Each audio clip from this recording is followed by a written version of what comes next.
Olá, nesse vídeo eu pretendo apresentar para vocês o curso Leitura e Escrita de Textos Filosóficos que compõe o curso de Licenciatura em Filosofia, EAD, da Universidade Federal de São João del Rei.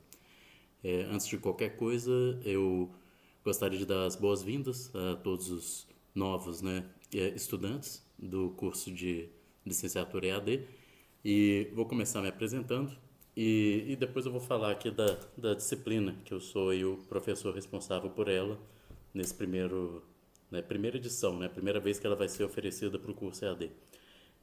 Meu nome é Marco Aurélio, eu sou professor do Departamento de Filosofia e Métodos da Universidade Federal de São João del Rei, UFSJ, e sou também professor permanente do programa de pós-graduação em Filosofia da UFSJ, que atualmente eu sou o coordenador do curso também, e professor permanente do programa de pós-graduação em Filosofia da UFOP, Universidade Federal de Ouro Preto.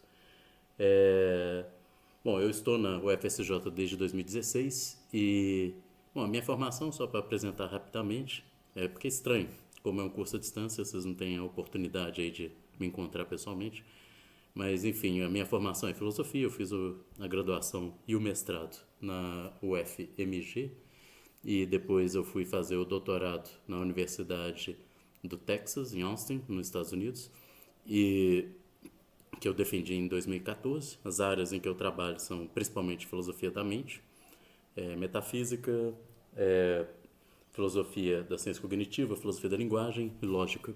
Então, eu sou o que, em jargões filosóficos, a gente costuma chamar de um filósofo analítico, sou eu mesmo, mas que eu trabalho aí nessas várias áreas, tem texto também em ética, em diferentes áreas. Pois bem, eu vou contar uma historinha sobre esse curso, que é o Leitura e Escrita de Textos Filosóficos. Esse curso ele surgiu de uma necessidade que nós, professores do curso de filosofia, acho que surgiu aí do curso presencial, mas que é uma coisa que nós sentimos ser ainda mais aguçada no curso remoto, que é uma dificuldade, aí, digamos, resiliente, difícil de vencer dos estudantes com a leitura e a escrita, em particular, de textos filosóficos. Essa dificuldade, que eu acho que sempre existiu em algum grau, ela me parece que tem aumentado em função, talvez, da natureza, da exposição que as pessoas têm tido com os textos escritos. Eu acho que é uma mudança da natureza dos textos, da quantidade e qualidade dessa exposição. Isso eu digo de jovens que vêm aí da escola, ou mesmo pessoas de qualquer idade, que estão fora aí, então, da academia, que não estão aí seguindo uma carreira como pesquisador professor. Essas pessoas elas são muito menos expostas, eu acho, do que eram antes a textos escritos em geral, que envolvem um grau maior de atenção. Então isso tem repercutido agora na formação em nível superior em filosofia, a gente sente essa diferença. Então, basicamente, nós temos reparado uma dificuldade cada vez maior dos estudantes de compreenderem os textos. Eles têm uma dificuldade maior de ler muitas páginas, ainda mais um texto normalmente complexo como é o de filosofia, e uma dificuldade ainda maior para escrever. Então, uma escrita muito problemática, muitos erros mesmo de construção mesmo, sintática, ortográfica, de expressão mesmo, de organização das ideias. Então, são pessoas que têm dificuldade enorme para ler e escrever. Então, esse problema que a gente já vinha detectando há mais tempo fez o meu colega, o professor Rogério Piccoli, desenvolver um mini curso. Acho que é daí que surge a ideia, inclusive, dessa disciplina. Ele fez um mini curso que foi apresentado para a Semana de Filosofia, que é organizada anualmente pelos alunos do curso de Filosofia Presencial da Universidade Federal de São João del Rei. E esse mini curso que ele ofereceu era exatamente sobre leitura e escrita de textos filosóficos. É de onde surgiu boa parte do material que vai acabar inspirando aí a criação dessa disciplina no curso EAD. Agora que a gente está fazendo aí um novo currículo, né, uma nova grade curricular para esse curso, ele propôs aí a criação dessa disciplina. Na verdade, serão dois. Tem a leitura e escrita de textos filosóficos 1 e 2. Esse vídeo aqui, essa minha apresentação, vai ser só sobre o curso 1. O 2 ele ainda está para ser feito, na verdade, apesar de a gente já saber mais ou menos como será essa continuação, e eu posso dizer aqui qual é a ideia geral. Mas isso aqui vai ser uma apresentação do 1. O material que vocês têm disponível para essa disciplina é um livreto que foi escrito pelo professor Piccoli, que está dividido aí em 5 unidades, que compõem também as 5 unidades da disciplina. Eu vou aqui passar rapidamente por o tema de cada uma dessas unidades, falando aí brevemente sobre cada um deles. E ao final eu pretendo falar também como que vai ser a avaliação dessa disciplina. E é isso. Então, basicamente, esse é o meu objetivo nesse vídeo. Então, vamos começar. Começar por uma apresentação geral da disciplina. Olha, qual que é o propósito? Como eu disse, surgiu de um diagnóstico de uma dificuldade que me parece cada vez mais aguçada, que os estudantes têm demonstrado para ler e escrever textos de filosofia.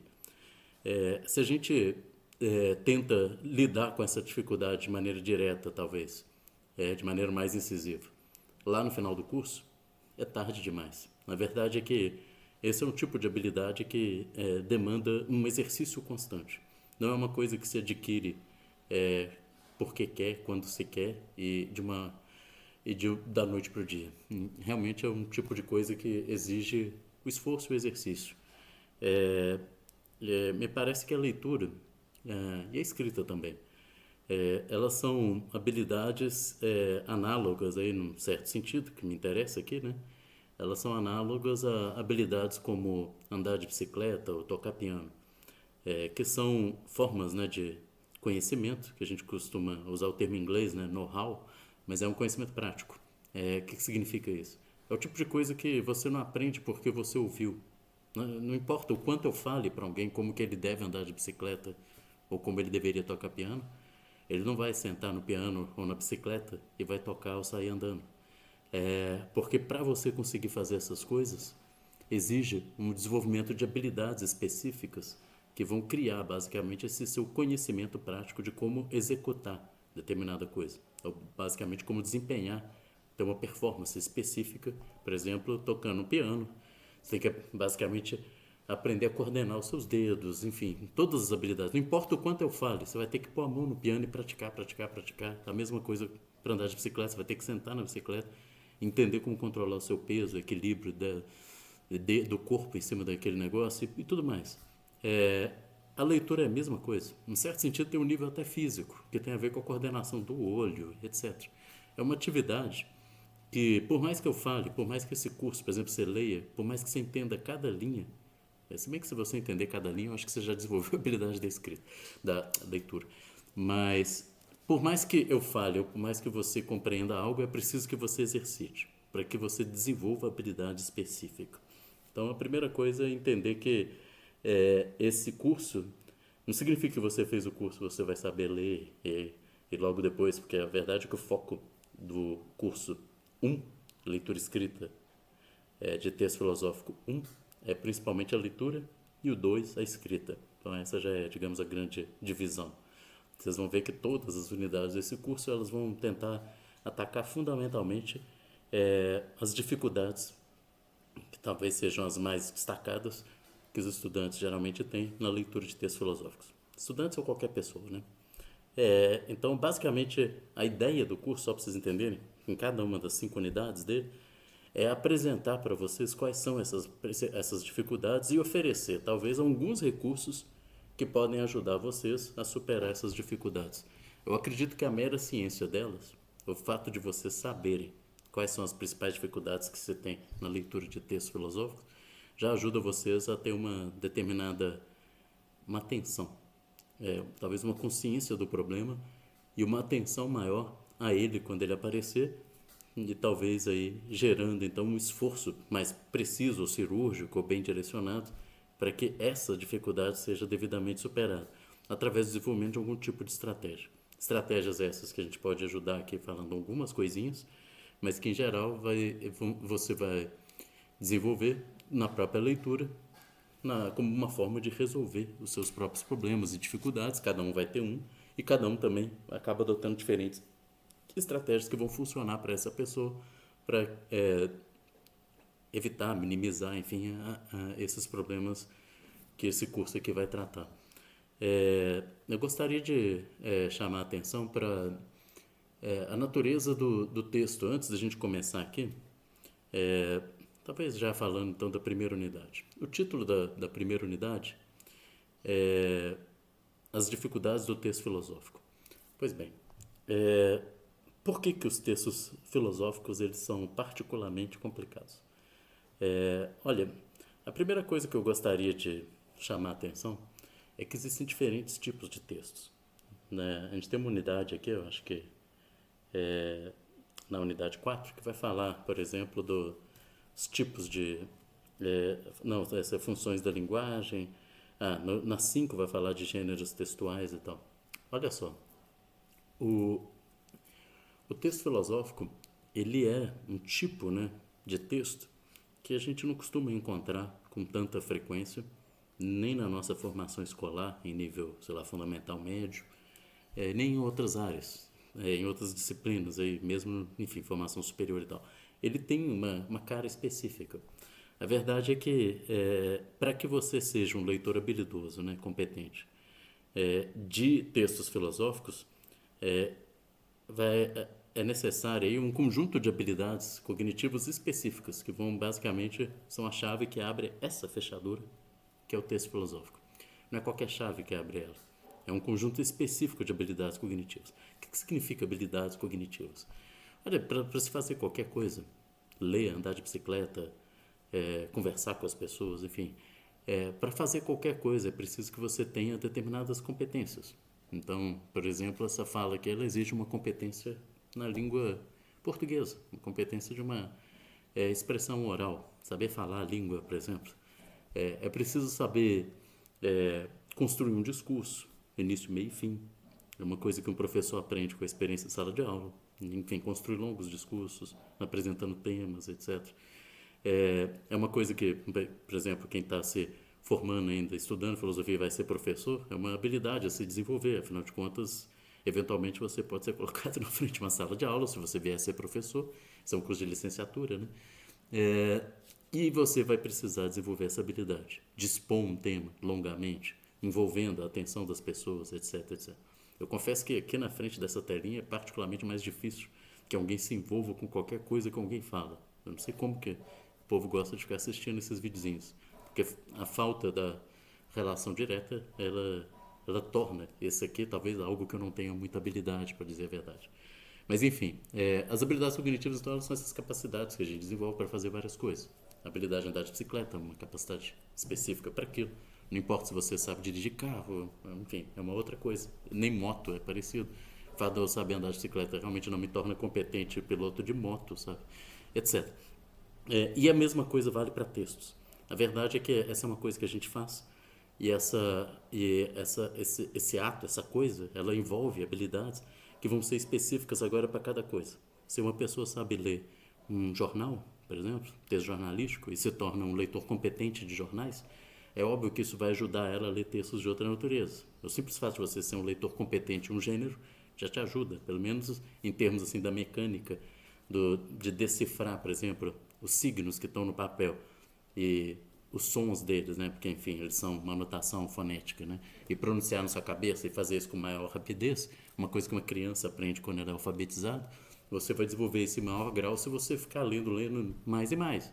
Seja jornais, seja, sei lá, página na internet, conversa de WhatsApp, seja qual for a natureza do texto que você ficar se expondo mais e mais, você vai desenvolver pelo menos algum conjunto de habilidades. Agora, é óbvio que se você aprendeu a ler, enfim, nesse nível mais básico, decifrar foneticamente os signos que estão num papel, por exemplo, na tela de um celular. Mas se você passar, sei lá, anos e anos lendo apenas bulas de remédio, você vai se tornar um competente leitor de bulas, mas você não vai ter muita habilidade para ler uma novela. Imagina uma longa narrativa, um texto narrativo. um romance. Imagina, por exemplo, ele pegar um livro de, sei lá, Os Irmãos Karamazov, de Dostoiévski, um livro que tem, sei lá, 800, 600 páginas. E é uma longa história, uma novela que a gente chama, né? Esse é um texto que exige, né, um conjunto de habilidades, que é claro que alguém que passou a vida lendo literatura de ficção, ele vai desenvolver isso em muito maior grau, ler poesia, enfim, cada coisa vai exigir habilidades muito específicas. O texto filosófico, eu chamaria atenção pelo seguinte, então, assim, a primeira coisa que essa primeira unidade chama atenção é você se perguntar assim, o que significa ler um texto. Porque ler um texto não é decodificar foneticamente os símbolos e pronunciar na sua cabeça. Esse é o primeiro nível do que significa ler. A leitura compreensiva de textos de determinada natureza, eles vão exigir, ela vai exigir nessa leitura competências que são específicas a cada tipo de texto. No caso dos textos filosóficos, a gente começa essa primeira unidade detectando três, que são os grandes problemas que vão ser tratados no decorrer do curso aqui. Os três grandes problemas. O primeiro deles tem a ver com a natureza dos conceitos que são usados no texto filosófico, que são conceitos altamente abstratos. Então tem a ver com esse caráter aí, profundamente abstrato dos conceitos que são, enfim, manipulados ali, utilizados em textos filosóficos. Pense, por exemplo, em conceitos, né, como verdade, correção moral, realidade, justiça, enfim, todas essas noções. E isso não é nada, na verdade que é só para começar a conversa, mas assim, a filosofia ela já se coloca num campo altamente abstrato. E depois eu vou explicar, vou falar mais uma coisinha sobre isso daqui a pouco. O segundo aspecto dos textos filosóficos que tornam eles, que torna, né, esses textos particularmente complexos e difíceis, né, de um leigo, né, ler com compreensão, é a complexidade gramatical, ou a estrutura sintática típica desses textos, que tem uma natureza muito mais complexa que a maior parte dos textos aí que as pessoas estão habituadas. Há um grande número aí de... primeiro são sentenças geralmente muito grandes, com cláusulas, né, subordinadas, coordenadas, que tudo isso torna a leitura mais difícil, porque ela exige aí uma capacidade de atenção, de juntar as peças, né, e de construir um sentido, né, que é muito maior do que nos outros textos. Além de ser um texto que tem uma natureza propriamente argumentativa. Então, ler um texto filosófico é entender o que a pessoa está tentando, qual é o argumento que ela está oferecendo, como ela justifica aquilo que ela diz. Porque não é simplesmente uma expressão do que eu acho, ou do que o filósofo, né, o autor acha. É fundamentalmente uma tentativa de conduzir os outros a um determinado entendimento, convencê-los. É uma argumentação, é um texto de natureza argumentativa. E para isso, ele vai criticar alguns, ele vai se apropriar das ideias de outros, ele vai justificar o porquê a gente pode dizer isso, porque aquilo está errado, porque aquilo outro. Enfim, é uma longa argumentação. E para entendê-la, então, você tem que juntar essas unidades de sentido e compreender ou extrair do texto o argumento que é apresentado. Então, é a terceira dificuldade, que tem a ver com a compreensão do encadeamento lógico.